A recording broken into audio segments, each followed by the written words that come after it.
Hello friends, welcome to Soni classes. आज की class में हम लोग भारतीय संविधान एवं राज्य व्यवस्था में जो प्रस्तावना और संविधान के स्रोत हैं उनका अध्ययन करेंगे। यह संविधान का जो है सेकंड वीडियो है। इसका फर्स्ट वीडियो चैनल में पहले से डला है, उसका पढ़ लीजिएगा। चलिए स्टार्ट करते हैं, आज की क्लास को देखते हैं। अगर वीडियो अच्छा लगे तो लाइक करिए, शेयर करिए, सब्सक्राइब करिए और कमेंट करके ज़रूर बताइए कैसा है, ताकि आगे नेक्स्ट पार्ट लाया जा सके। चलिए स्टार्ट करते हैं। तो प्रस्तावना देखिए, हमारे संविधान में प्रस्तावना जो है संविधान के परिचय अथवा भूमिका को कहते हैं। ठीक है, इसे संविधान की आत्मा भी कहा जाता है। पूछा जाएगा, ठीक है, संविधान की आत्मा किसे कहते हैं? तो प्रस्तावना को भी कहते हैं। और प्रस्तावना को अमेरिका से लिया गया है, जबकि इसके जो शब्दावली हैं वो जो है ऑस्ट्रेलिया से लिया गया है। इसमें देखिए, एने जो पालकी वाला है ने प्रस्तावना को क्या है, संविधान का परिचय पत्र कहा गया है। ठीक है, इसको भी लाइन पूछा जा सकता है कि किसने संविधान का परिचय पत्र कहा है प्रस्तावना को, तो आपका आंसर होगा एने पालकी वाला। नोट देखिए, इसमें जो है कौन कौन से शब्द कहाँ से लिए गए हैं प्रस्तावना में उसका है। तो जैसे फ्रांस से जो है स्वतंत्रता, समानता, बंधुत्व और गणतंत्रात्मक जो शब्द हैं जो है वो फ्रांस से लिए गए हैं। और वहीं रूस से जो है सामाजिक, आर्थिक और जो राजनीतिक न्याय है की बात कही गई है उसको जो है रूस से लिया गया है। ठीक है, अब चलिए देखिए जो है प्रस्तावना कैसे संविधान का एक अंग बना उसको देखिए। तो भारतीय संविधान में प्रस्तावना पंडित जवाहरलाल नेहरू के द्वारा जो है 13 दिसंबर 1946 को प्रस्तुत किए गए। ठीक है, अब पिछले पार्ट में पढ़ा है हमने कि जो है उद्देश्य प्रस्ताव प्रस्तुत किए थे पंडित जवाहरलाल नेहरू के द्वारा। कब? तो 13 दिसंबर 1946 को, और जिसे क्या है 22 जनवरी 1947 को संविधान सभा के द्वारा स्वीकार किया गया था। तो इसी उद्देश्य प्रस्ताव पर क्या है आधारित है हमारी संविधान की प्रस्तावना। तो चलिए देखते हैं कि हमारी प्रस्तावना में लिखा क्या है आखिर, है ना। एक बार पढ़ते हैं। तो देखिए चालू कहाँ से होता है, हम भारत के लोग भारत को एक संपूर्ण प्रभुत्व संपन्न, समाजवादी, पंथ निरपेक्ष, लोकतंत्रात्मक गणराज्य बनाने के लिए तथा इसके समस्त नागरिकों को सामाजिक, आर्थिक और राजनीतिक न्याय, ठीक है, और विचार, अभिव्यक्ति, विश्वास, धर्म और उपासना की स्वतंत्रता, साथ ही प्रतिष्ठा और अवसर की समता प्राप्त कराने के लिए तथा उन सब में व्यक्ति की गरिमा और राष्ट्र की एकता तथा अखंडता सुनिश्चित करने वाली बंधुत्व बढ़ाने के लिए दृढ़ संकल्पित होकर के अपनी इस संविधान सभा में आज दिनांक 26 नवंबर 1949 को एतत् द्वारा इस संविधान को अंगीकृत, अधिनियमित और आत्मर्पित करते हैं। ठीक है, तो ये जो है बहुत इंपॉर्टेंट है, इसमें हर एक लाइन से क्वेश्चन बनता है। यहाँ जो है समाजवादी, पंथ निरपेक्ष, लोकतंत्रात्मक गणराज्य है जो शब्द है, इसको जो है क्रम से जमाने को आता है कि कौन सा शब्द पहले आता है। तो इसको याद रखिए, संपूर्ण प्रभुत्व संपन्न, उसके बाद समाजवाद शब्द है, फिर पंथ निरपेक्ष, लोकतंत्रात्मक और गणराज्य। तो ये ऐसा क्वेश्चन बनेगा। उसके बाद देखिए सेकंड लाइन में जो न्याय की बात कही है, तो हमारे प्रस्तावना में कितने न्याय की बात कही है, तो 3 न्याय याद रखिए, सामाजिक, आर्थिक और राजनीतिक न्याय। ठीक है, उसके बाद देखिए स्वतंत्रता पूछे तो स्वतंत्रता कितने हैं, 5 प्रकार की स्वतंत्रता, जिसमें पहला विचार, दूसरा अभिव्यक्ति, फिर तीसरा विश्वास, चौथा धर्म और पांचवा जो है उपासना। और अवसर की समता की बात कही है, प्रतिष्ठा और अवसर की समता की बात कही है। ठीक है, साथ ही व्यक्ति की गरिमा और राष्ट्र की एकता तथा अखंडता सुनिश्चित करने वाले बंधुत्व बढ़ाने की बात कही गई है। तो इन सबको याद रखिए। और यहाँ पूछा जाएगा कि हमारे संविधान सभा में जो है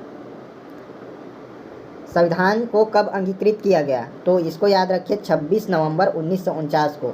अंगीकृत बोले, अधिनियमित बोले या आत्मर्पित बोले तो 26 नवंबर 1949 को। लेकिन लागू कब हुआ अगर पूछा जाएगा आपको, तो इसको याद रखिए ये 26 जनवरी 1950 को संविधान लागू हुआ था। और स्वीकार कब किया गया, तो 26 नवंबर 1949 को। ठीक है, इसको याद रखिए। चलिए नेक्स्ट देखिए, आगे बढ़ते हैं। तो प्रमुख जो तत्व हैं प्रस्तावना के कितने हैं, तो 4 प्रमुख तत्व हैं। पहला क्या है, संवैधानिक शक्ति का स्रोत। तो देखिए प्रस्तावना कहती है कि संविधान भारत के लोगों से शक्ति अधिग्रहित करता है। संविधान को शक्ति कहाँ से मिली है, तो उसमें पहला ही शब्द देखिए, हम भारत के लोग शब्द, अर्थात भारत के लोगों से शक्ति प्राप्त है संविधान को। फिर देखिए दूसरा कि भारत की प्रकृति और स्वरूप, ये जो है इसकी जो है प्रमुख तत्व हैं। तो ये कैसे, तो यह घोषणा करती है कि भारत एक संप्रभु, समाजवादी, पंथ निरपेक्ष, लोकतंत्रात्मक और गणतंत्रात्मक राज्य व्यवस्था वाला देश है, ना कि एक जो है राजा वाला देश है ना, किसी एक का शासन नहीं होगा।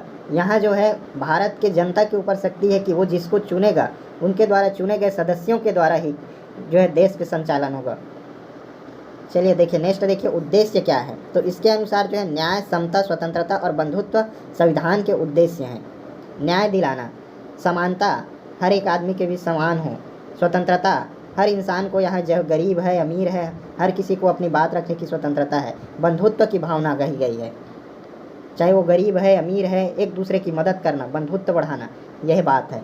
और चौथा देखिए, चौथा तत्व है संविधान का लागू होना 26 नवंबर 1949। तो देखिए 26 नवंबर 1949 लिखा है, लेकिन देखिए क्वेश्चन में अगर पूछता है कि संविधान लागू कब हुआ तो वो 26 जनवरी 1950 आंसर लेते हैं, ठीक है। लेकिन यहाँ हम जानते हैं कि 26 नवंबर 1949 को अंगीकृत किया गया था, हमने अपनाया था, तो उस समय भी कुछ चीज़ों को लागू कर दिया गया था, जिसमें हम पिछले वीडियो में देखे हैं। कुछ भाग 4 भागों को और 15 अनुच्छेदों को लागू किया गया था। इसीलिए यहाँ पे लिखा है कि संविधान लागू होने की तिथि कब है, तो 26 नवंबर 1949। लेकिन आपको अगर क्वेश्चन पेपर में पूछता है कि कब लागू हुआ तो 26 जनवरी 1950 आंसर है, ठीक है। नेक्स्ट क्वेश्चन देखिए, प्रस्तावना के मुख्य शब्द, तो कौन कौन से शब्द हैं जिसको देखिए, तो यहाँ देखिए हम भारत के लोग, पहला हम भारत के लोक शब्द से ऐसे संवैधानिक शक्ति के स्रोत से है, जैसे मैंने पहले भी बताया कि प्रस्तावना कहती है कि संविधान भारत के लोगों से शक्ति अधिग्रहित करता है, ठीक है। नेक्स्ट शब्द देखिए, संपूर्ण प्रभुत्व संपन्न। संप्रभु शब्द का आशय है कि भारत ना किसी अन्य देश पर निर्भर है और ना ही किसी अन्य देश का डोमिनियन है, ठीक है। उसे इसके ऊपर कोई शक्ति नहीं है, यह अपने मामलों का निस्तारण करने के लिए स्वतंत्र है। तो इसका अर्थ यही है संपूर्ण प्रभुत्व संपन्न का। देखिए नेक्स्ट क्या है, कौन सा शब्द है, तो समाजवादी शब्द। तो वर्ष 1976 में 42वें संविधान संशोधन के द्वारा इसे जोड़ा गया। यह हमारे जो है मूल संविधान की प्रस्तावना में समाजवादी शब्द नहीं था, इसको जो है 42वें संविधान 42 कॉन्स्टिट्यूशन अमेंडमेंट 1976 के द्वारा जोड़ा गया है। उसमें 3 शब्द जोड़े गए थे, जिसमें से एक था समाजवादी शब्द। इसके पहले भी जो है ये शब्द नीति निर्देशक सिद्धांतों के रूप में समाजवादी शब्द के लक्षण मौजूद थे, लेकिन भारतीय समाजवाद जो है लोकतांत्रिक समाजवाद है, ना कि साम्यवादी समाजवाद। साम्यवादी समाजवाद किसे कहते हैं, जिसे राजाश्रित समाजवाद भी कहते हैं। मैं बोला ना कि राजा का शासन होता है, ऐसा नहीं है यहाँ। सर्वोच्च न्यायालय कहता है कि लोकतांत्रिक समाजवाद का उद्देश्य गरीबी, उपेक्षा, बीमारी और अवसर की असमानताओं को समाप्त करना होता है, यही लोकतांत्रिक समाजवाद है। नेक्स्ट देखिए कौन सा शब्द है, पंथ निरपेक्ष शब्द। तो पंथ निरपेक्ष राज्य से आशा है कि राज्य की दृष्टि में सभी धर्म समान हैं। धर्म, पंथ या उपासना की रीति के आधार पर राज्य के किसी भी व्यक्ति के साथ भेदभाव नहीं करेगा, ठीक है। तो ये भी हमारे मूल संविधान में नहीं था, इसको भी हम लोग 42वें संविधान संशोधन 1976 के द्वारा जोड़े थे। नेक्स्ट शब्द देखिए क्या है, लोकतंत्र। तो संविधान की प्रस्तावना में एक लोकतांत्रिक राज्य व्यवस्था की परिकल्पना है। यह प्रचलित संप्रभुता के सिद्धांत पर आधारित है, अर्थात सर्वोच्च शक्ति जो है जनता के हाथों में है ना। लोकतंत्र जो है 2 प्रकार के होते हैं, एक होता है प्रत्यक्ष लोकतंत्र और दूसरा होता है अप्रत्यक्ष लोकतंत्र। इसको समझिए कि प्रत्यक्ष लोकतंत्र क्या होता है। तो लोग जो है अपनी शक्ति का प्रयोग जो है प्रत्यक्ष रूप से करते हैं, वहाँ प्रत्यक्ष लोकतंत्र। उदाहरण के तौर पर आप समझ सकते हैं कि ग्राम पंचायत, तो ग्राम पंचायत या नगर पंचायत में जो है, नगर पंचायत में क्या होता है, पार्षद होते हैं, और ग्राम पंचायत में पंच और सरपंच होते हैं, जिनका चुनाव क्या करते हैं, जनता प्रत्यक्ष स्वयं के मतलब स्वयं से करती है, वोट डाल करके। तो ये प्रत्यक्ष लोकतंत्र का उदाहरण है। और अप्रत्यक्ष लोकतंत्र में क्या होता है कि लोगों के द्वारा चुने गए प्रतिनिधियों के द्वारा प्रयोग करके जो है किया जाता है। तो जैसे देखिए इसमें हम लोग क्या चुनते हैं, अपने यहाँ से विधायक चुन करके भेजते हैं। तो ये विधायक क्या होता है, जब राष्ट्रपति का चुनाव होता है या फिर लोकसभा में अध्यक्ष का चुनाव होता है, तो वो क्या होता है, अप्रत्यक्ष लोकतंत्र। मतलब जनता स्वयं नहीं करता, हमने जो भेजे हैं लोग अपना प्रतिनिधि, वो उनका चयन करते हैं, चुनते हैं चुनाव के द्वारा, तो वो अप्रत्यक्ष लोकतंत्र है। समझ आ गया होगा इतना, है ना। तो चलिए नेक्स्ट देखिए, गणराज्य शब्द। भारतीय संविधान की प्रस्तावना में गणतंत्र का अर्थ यह है कि भारत का प्रमुख अर्थात राष्ट्रपति चुनाव के जरिए सत्ता में आएगा, ठीक है। मैंने पहले भी बताया लोकतंत्र गणतंत्र क्या है ना, तो गणराज्य वही है कि राष्ट्रपति चुनाव के जरिए सत्ता में आएगा। उसका चुनाव जो है 5 वर्ष में अप्रत्यक्ष रूप से, अभी बताया मैं, है ना। राजनीतिक संप्रभुता किसी एक व्यक्ति जैसे राजा के हाथों में ना होने के बजाय क्या है, लोगों के हाथों में है, ये भी बताया था। तो ये देखिए गणराज्य का अर्थ है। नेक्स्ट देखिए सामाजिक, आर्थिक और राजनीतिक न्याय की बात। तो सामाजिक न्याय क्या है का अर्थ है कि हर व्यक्ति के साथ जो है जाति, धर्म, लिंग, रंग के आधार पर बिना भेदभाव के लिए समान व्यवहार करना। इसका मतलब है कि समाज में किसी वर्ग के लिए विशेषाधिकार की अनुपस्थिति। हम ये नहीं कह सकते कि तुम गरीब हो और तुम अमीर हो तो तुम्हें जो है शासन के द्वारा मिलने वाले जो चीज़ें हैं वो ज़्यादा मिलेंगी और आपको जो है कम मिलेंगी, या फिर आप जो है चुनाव नहीं लड़ सकते या आप चुनाव लड़ सकते हैं। आप बिल्कुल दोनों ही लड़ सकते हैं अगर आपके पास उस चीज़ का योग्यता है। तो ये है समाजवाद। और उसका वो क्या धर्म क्या है, उसका लिंग क्या है, या उसका रंग क्या है, उसकी जाति क्या है, इस आधार पर हम उनको साथ भेदभाव नहीं करते। यही सामाजिक न्याय है। नेक्स्ट देखिए आर्थिक न्याय। आर्थिक न्याय का अर्थ है कि आर्थिक कारणों के आधार पर किसी व्यक्ति के साथ भेदभाव नहीं किया जाएगा। मैं वही बताया गरीबी और अमीरी वाली बात। नेक्स्ट देखिए राजनीतिक न्याय। राजनीतिक न्याय का अर्थ है कि हर व्यक्ति को समान राजनीतिक अधिकार प्राप्त होंगे, चाहे वह राजनीतिक दफ्तर में प्रवेश की बात हो अथवा अपनी बात सरकार तक पहुंचाने की बात हो। ठीक है, अब देखिए कि कुछ वाद है जिसमें कहा गया कि संविधान के भाग के रूप में प्रस्तावना संविधान का भाग है या नहीं, इस बात पर चर्चाएं हुई। तो इसमें देखिए पहला वाद आया, वेरुवाड़ी संघ मामला आया 1960 में। इसने कहा कि प्रस्तावना संविधान का भाग नहीं है और इसमें संविधान में संशोधन नहीं किया जा सकता बोला गया। फिर देखिए गोलकनाथ वाद आया 1967 में। यहाँ संविधान की भाषा अस्पष्ट और संदिग्ध हो, वहाँ उसके अर्थ को स्पष्ट करने के लिए प्रस्तावना का सहारा लिया जाएगा बोला गया। फिर देखिए केशवानंद भारतीवाद, बहुत इंपॉर्टेंट है 1973। प्रस्तावना संविधान का भाग है बोला गया। इसके अनुसार प्रस्तावना में अनुच्छेद 368 के तहत साधारण बहुमत से संशोधन नहीं किया जा सकता, लेकिन विशेष बहुमत और आधे से अधिक राज्यों के अनुमति से संशोधन किया जा सकता है ना, केशवानंद भारतीवाद मामला में। और किंतु इसने मूल ढांचा प्रभावित नहीं होना चाहिए। मूल ढांचा का कॉन्सेप्ट किस वाद के द्वारा आया बोला जाएगा तो केशवानंद भारतीवाद आएगा। ठीक है, याद रखिएगा, बहुत इंपॉर्टेंट है ये, कई बार क्वेश्चन में पूछा गया है। नेक्स्ट देखिए एसआर मुंबईवाद 1994 में। प्रस्तावना संविधान का अभिन्न अंग है और मूल ढांचे को विस्तृत रूप बनाया गया इसमें।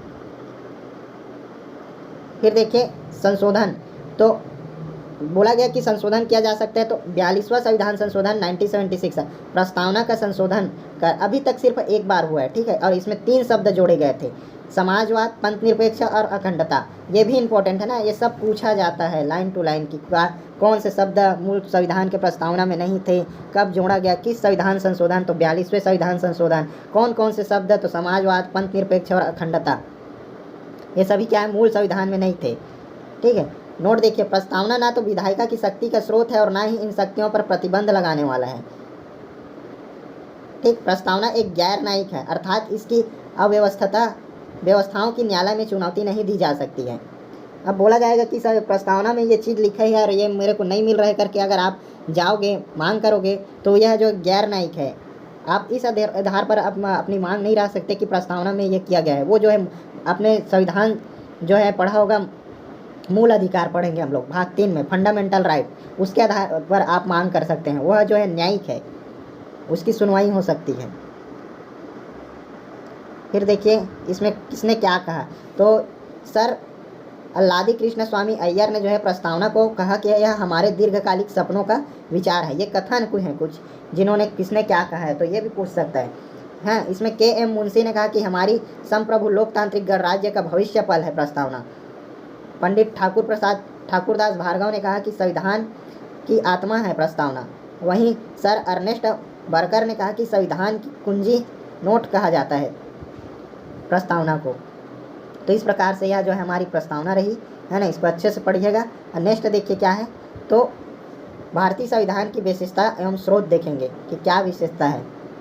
तो विश्व का सबसे बड़ा लिखित संविधान है। संविधान के 2 वर्गों में विभाजित किया जाता है, एक होता है लिखित संविधान और एक होता है अलिखित संविधान। तो लिखित संविधान जैसे अमेरिका और भारत का संविधान जो है लिखित संविधान है, लेकिन वहीं ब्रिटेन का जो संविधान है वह अलिखित संविधान है। ठीक है, अब भारतीय संविधान की सबसे बड़ी लिखित संविधान होने का कारण क्या है, तो इसमें पहला कारण देखिए भौगोलिक कारण, भारत का विस्तार और विविधता।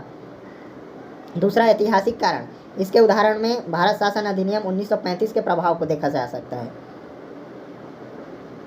तीसरा है कानूनी विशेषज्ञता और चौथा है जम्मू कश्मीर को छोड़ करके केंद्र एवं राज्यों के लिए एकल संविधान, लेकिन अब यहाँ भी जो है लागू हो चुका है 2019 से। तो ये जो है विशेषता है। अब देखिए और एक और है यहाँ देखिए, भारत का संविधान कठोर और लचीलेपन का समन्वय है, ये भी पूछा जाएगा, है ना। तो ये कैसे होता है, तो संविधान की कठोर और लचीलेपन को संविधान संशोधन की प्रक्रिया से देखा जाता है। कुछ उपबंध को संसद के विशेष बहुमत से संशोधन किया जा सकता है, इसे कठोर संविधान संशोधन कहते हैं, ठीक है। तथा कुछ को साधारण बहुमत से संशोधन किए जाते हैं, जिसे लचीला संविधान कहते हैं। भारतीय संविधान दोनों का समन्वय है। और संसदीय शासन व्यवस्था में दो प्रमुख होते हैं, एक नाम मात्र कार्यपालिक प्रमुख जो है राष्ट्रपति है, और एक वास्तविक कार्यपालिक प्रमुख होते हैं प्रधानमंत्री। यह संसदीय शासन व्यवस्था की सबसे बड़ी उदाहरण अगर पूछा जाए तो इसमें यही है कि इसमें नाम मात्र कार्यपालिक प्रमुख जो है राष्ट्रपति और वास्तविक कार्यपालिक प्रमुख प्रधानमंत्री होते हैं, ठीक। प्रधानमंत्री की प्रमुखता होती है, मंत्रिमंडलीय शासन व्यवस्था होती है, मंत्रिमंडल का सामूहिक उत्तरदायित्व होता है, ठीक है। सामूहिक उत्तरदायित्व किसके प्रति होता है, तो लोकसभा के प्रति होता है, ठीक है। लोकसभा के प्रति मंत्रिमंडल का सामूहिक उत्तरदायित्व होता है। राजनीतिक एकरूपता होता है, निचले सदन का विघटन, निचले सदन मतलब राज्यसभा, सॉरी लोकसभा, उच्च सदन होता है राज्यसभा, निचले सदन होता है लोकसभा। संविधान के स्रोत देखिए, तो भारतीय संविधान का सबसे बड़ा स्रोत जो है भारत शासन अधिनियम 1935 है। उसके बाद देखें ब्रिटेन से कौन कौन से प्रावधान है, तो संसदीय शासन व्यवस्था, विधि का शासन, विधायी प्रक्रिया, मंत्रिमंडलीय प्रणाली, एकल नागरिकता, द्विसदनीय प्रणाली, संसदीय विशेषाधिकार, परमाधिकार लेख, ये सब जो है कहाँ से लिए गए हैं, ब्रिटेन के संविधान से लिए गए हैं, ठीक है। नेक्स्ट देखिए अमेरिका से क्या लिया गया, तो उद्देशिका का विचार, न्यायिक पुनर्विलोकन की जो शक्ति है वहाँ अमेरिका से ले गए हैं। न्यायपालिका की स्वतंत्रता, मूल अधिकार, फंडामेंटल राइट, राष्ट्रपति उपराष्ट्रपति का पद, राष्ट्रपति पर महाभियोग की प्रक्रिया, सुप्रीम कोर्ट और हाई कोर्ट के न्यायाधीशों को हटाए जाने का उपबंध, ये सभी जो है अमेरिका के संविधान से लिया गया है। कनाडा से देखिए, कनाडा से सशक्त केंद्र के साथ संघीय शासन व्यवस्था, केंद्र द्वारा राज्यपाल की नियुक्ति, अवशिष्ट शक्ति का केंद्र में निहित होना, सुप्रीम कोर्ट का पारमर्शी जो है न्याय का निर्णय जो है ये भी कहाँ से लिया, कनाडा से। और संघात्मक व्यवस्था, राज्यों का संघ कनाडा ही से लिया गया है। आयरलैंड से देखिए फंडामेंटल ड्यूटीज DPSP, राज्य के नीति निदेशक तत्व आयरलैंड से हैं। उपराष्ट्रपति का निर्वाचन देखिए, निर्वाचन की पद्धति जो है आयरलैंड से, लेकिन महाभियोग की प्रक्रिया हम लोग कहाँ देखे थे, अमेरिका के संविधान से। ये सब याद रखिएगा, ठीक है। राज्यसभा के लिए सदस्यों का नामांकन, ये भी आयरलैंड से। राष्ट्रपति द्वारा मनोनयन का अधिकार भी आयरलैंड के संविधान से प्रेरित है। वहीं फ्रांस से देखिए, गणतंत्रात्मक और प्रस्तावना में स्वतंत्रता, समानता, बंधुत्व, ये सब फ्रांस से हैं। और रूस से मूल कर्तव्य, फंडामेंटल ड्यूटीज़, और प्रस्तावना में न्याय जैसे सामाजिक, आर्थिक और राजनीतिक न्याय, रूस से। जर्मनी से देखिए, आपातकाल के दौरान मौलिक अधिकार का निलंबन, ये जर्मनी से है। जापान से विधि द्वारा स्थापित प्रक्रिया। ऑस्ट्रेलिया से देखिए, प्रस्तावना की भाषा, संयुक्त बैठक, व्यापार, वाणिज्य और समागम की स्वतंत्रता, समवर्ती सूची की व्यवस्था, ये ऑस्ट्रेलिया के संविधान से हैं। और दक्षिण अफ्रीका से देखिए, संविधान संशोधन की प्रक्रिया और राज्यसभा के सदस्यों का निर्वाचन। तो ये रहा प्रस्तावना, संविधान की विशेषता और संविधान के स्रोत। तो ये क्लास आज यहीं तक रहेगी। कैसा लगा बताइएगा।